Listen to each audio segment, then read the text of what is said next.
how did you find out that you were arriving down here in Mobile, Alabama?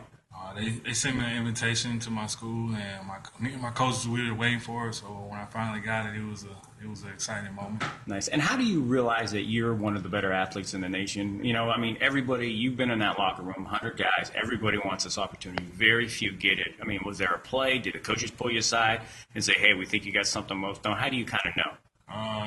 Yeah, some of the plays I make, most guys wouldn't make it, and just my consistent play each year. Nice. And for you, I mean, growing up playing Pop Warner?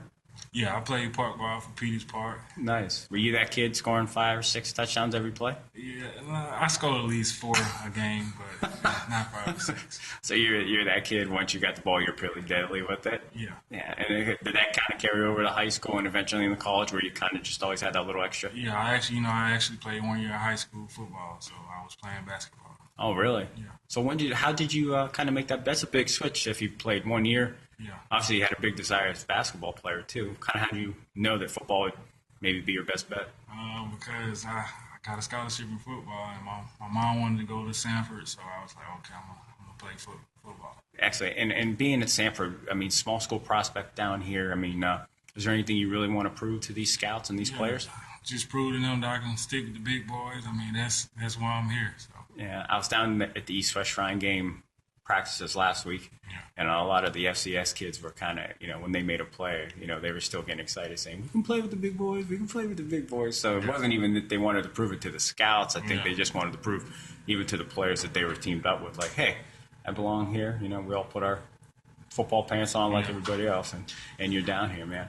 I asked this question to everybody. We throw you out there on a Sunday afternoon, the helmet and the pads. We don't know that you. Is there a guy that you might remind us as in the league, the way you play the game?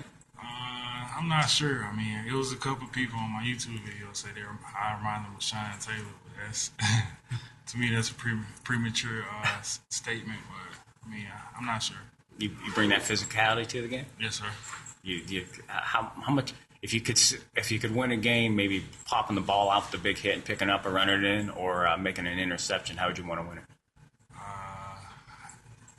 Making the big hit, popping the ball. Yeah, my favorite thing about Sean Taylor was it didn't matter if there was 9 Redskins surrounding the ball carrier, along with, say, just 5 Minnesota Vikings, he was going to hit the entire pile. Yeah. Everybody was getting. That was my favorite part about Sean Taylor. For you, we talked about, what's going to pop when these guys see you? If they watch film or even practice this week, what do you think they're really going to fall in love with, the traits of the game that you bring? My speed coming downhill and my ability to cover.